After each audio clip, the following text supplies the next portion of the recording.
Construire ta note de synthèse. Alors dans ma dernière vidéo, je t'expliquais ce qu'est la note de synthèse, cette épreuve incontournable des concours de la fonction publique, et te donner quelques points de vigilance à respecter pour bien aborder cette épreuve.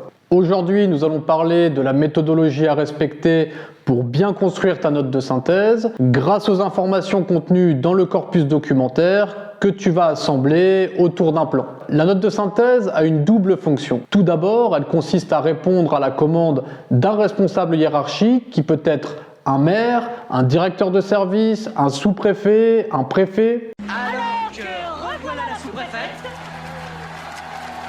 Et ce responsable hiérarchique peut te demander de lui expliquer les objectifs et les enjeux d'une nouvelle mesure gouvernementale. Par exemple, le directeur de cabinet du recteur de l'Académie de Versailles peut te demander, pour préparer son prochain comité de direction, de lui faire un résumé, une note de synthèse pour bien comprendre les enjeux et objectifs des nouvelles mesures en faveur du harcèlement scolaire. Dans un autre domaine, un autre responsable hiérarchique, comme un préfet, peut te demander de lui établir une note de synthèse pour lui expliquer quels sont les résultats observés suite à la mise en place d'une mesure gouvernementale. Par exemple, le déploiement des ZFE, les zones faibles émission mobilité, dans les métropoles. Petite remarque, cette commande s'inscrira presque toujours dans l'actualité, d'où l'importance de bien rester informé de la vie publique, et justement, je suis là pour ça. Je crois qu'on a oublié de nous dire merci. Deuxième fonction de la note de synthèse, elle consiste à répondre de façon brève et structurée à la commande. Il ne s'agit pas de faire un résumé de chacun des documents du corpus, ni de lister une succession de notes que tu aurais pris au fur et à mesure de ta lecture. L'idée est de rendre à ton responsable hiérarchique un support lisible, organisé, bref, rapide à lire. Alors oui, mais tu vas me dire comment répondre de façon brève et structurée face à un corpus documentaire d'environ 40 pages de documents pas forcément agréables à lire. Première étape importante, évaluer les documents qui font référence de manière explicite au sujet. Pour cela, en début d'épreuve, une liste des documents composant ton corpus te sera distribuée. Il suffit de repérer dans l'intitulé des documents les expressions et termes qui font référence explicitement à ton sujet. Deuxième étape, classer ces documents par ordre d'importance selon leur positionnement dans la hiérarchie des actes administratifs. Et pour cela, je te renvoie à la pyramide de Kelsen. Le mot est lâché. Comme tu peux le constater sur cette pyramide, un décret prévaudra sur une circulaire, une loi sur un décret et une circulaire sur un article de presse. Donc, premier classement à faire, celui de la hiérarchie des actes administratifs.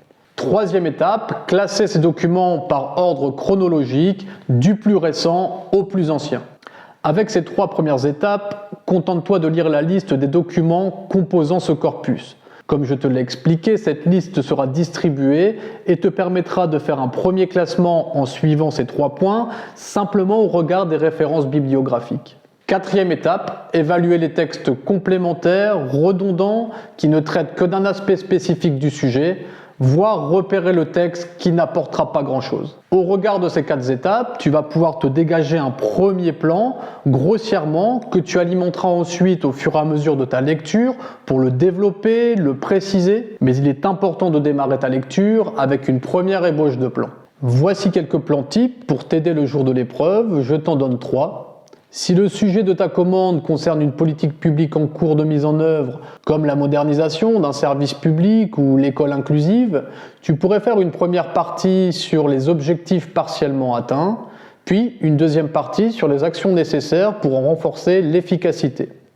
Si le sujet de ta commande concerne un phénomène positif que l'action publique cherche à encourager, comme l'insertion des personnes en situation de handicap, tu pourrais faire une première partie sur la progression du phénomène, puis une deuxième partie sur les actions nécessaires pour en assurer la pérennité. Enfin, si le sujet de ta commande concerne l'analyse d'un phénomène négatif que l'action publique cherche à endiguer, comme l'épuisement professionnel ou la menace terroriste, tu pourrais élaborer un plan type avec une première partie sur ce phénomène en progression aux conséquences graves, puis une deuxième partie sur les actions nécessaires pour en corriger les effets. J'espère que cette vidéo t'a plu et qu'elle t'aura permis de préparer ton prochain concours. En attendant la prochaine vidéo, abonne-toi.